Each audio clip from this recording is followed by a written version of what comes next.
Kurang minta supaya korban ini dieksekusi ataupun dibunuh. Nah, kemudian dari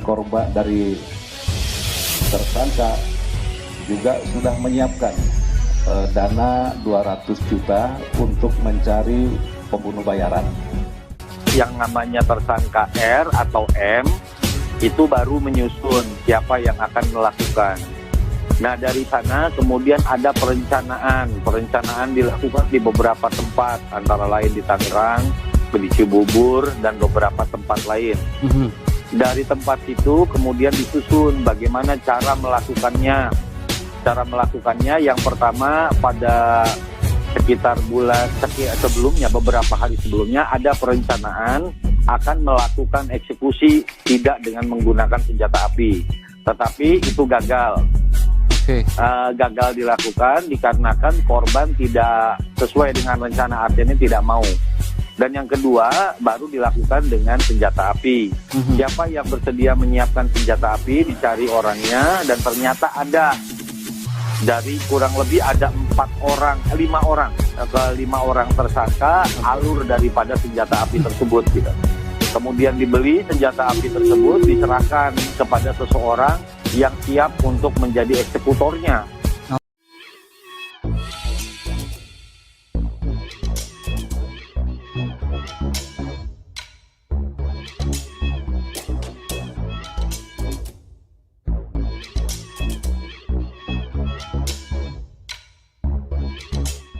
Tonton video ini sampai selesai agar Anda tidak gagal paham.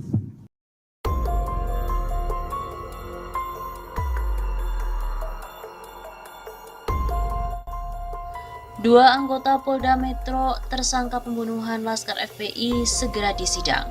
Pihak Kejaksaan Agung telah melimpahkan berkas perkara dua oknum anggota Reserse Mobil Resmob Polda Metro Jaya, yakni Bribtu FR dan Ibda MYO yang telah ditetapkan sebagai tersangka kasus penembakan hingga menyebabkan tewasnya Laskar FPI di kilometer 50 Tol Jakarta Cikampek. Kapus Penkum Kejagung Leonard Ebenezer menyampaikan kedua oknum anggota polisi tersebut akan segera disidangkan karena perkaranya sudah dilimpahkan ke Pengadilan Negeri Jakarta Timur.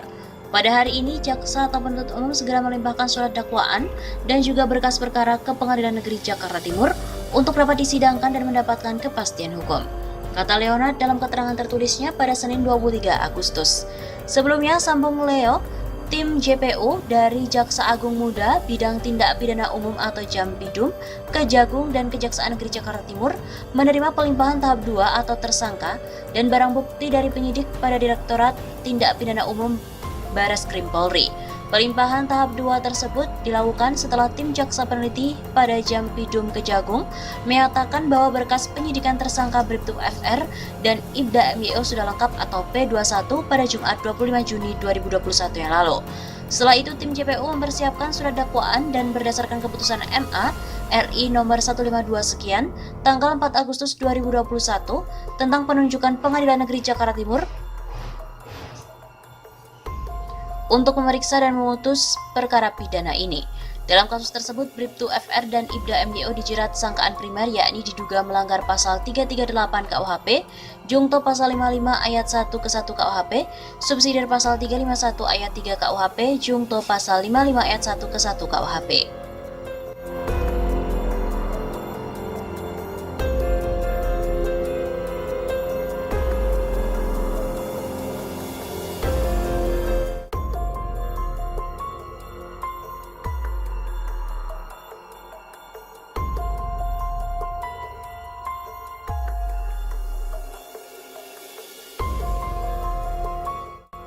Titelak telah ditemukan. Polisi dibayar 200 juta untuk bantai Laskar FPI. Bagaimana ke faktanya? Beredar sebuah video dengan narasi bahwa polisi dibayar 200 juta rupiah untuk membantai Laskar FPI. Video ini beredar di media sosial. Merupakan kanal YouTube dari Catatan Hitam yang mengunggah video tersebut pada 6 Maret 2021. Berikut ini adalah narasi selengkapnya. Berita terbaru hari ini, bukti telah ditemukan, polisi dibayar 200 juta untuk bantai Laskar FPI. Video ini pun telah ditonton lebih dari 186.000 kali. Dari penelusuran, klaim bahwa video itu memperlihatkan bukti polisi dibayar 200 juta rupiah untuk membantai Laskar FPI tidak berdasar. Faktanya tidak ada informasi resmi dan valid mengenai hal tersebut. Ketika dicek, video berdurasi 14 menit 1 detik itu hasilnya sama sekali tidak ditemukan data ataupun fakta pendukung bahwa benar ada bukti tersebut.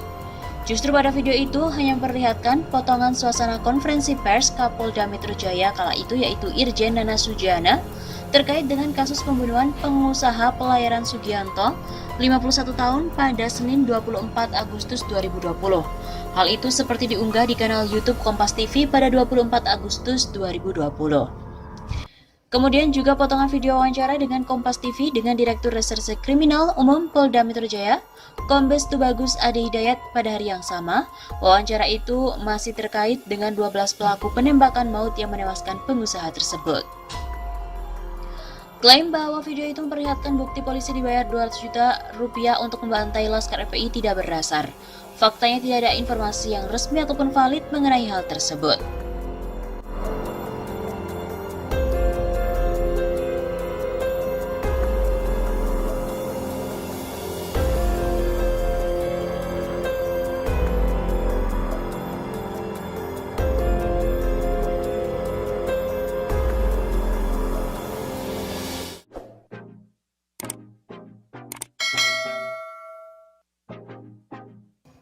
Kapolri dan Kapolda Metro Jaya harus segera dicopot jika terbukti bersalah dalam kematian 6 anggota FPI. Kapolri Jenderal Idham Aziz dan Kapolda Metro Jaya Irjen Fadil Imron harus segera dicopot dari jabatannya apabila terbukti melakukan pelanggaran hukum terkait kematian 6 pengikut FPI. Anggota Komisi 3 DPR RI, Romo HR Muhammad Syafi'i, mengatakan perlunya dibentuk tim independen untuk mencari fakta yang sebenarnya terkait dengan kematian 6 anggota FPI yang diklaim oleh polisi telah menyerang aparat di Tol Cikampek. Menurut Syafi'i, pengakuan FPI bahwa pengikutnya tidak memiliki senjata api itu harus diverifikasi kebenarannya di lokasi kejadian.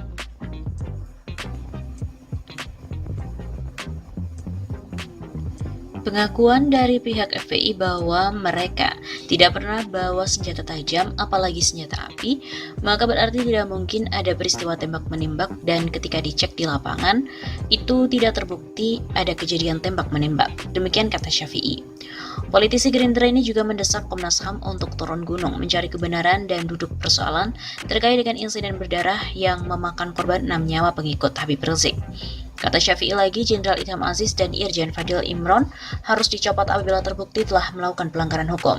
Kapolda Metro Jaya Irjen Pol Fadil Imron harus dicopot. Berikut juga Kapolri Idham Aziz demi memberi kepastian hukum dan memberikan wajah Polri yang promoter yang benar-benar melindungi, melayani, dan mengayomi masyarakat.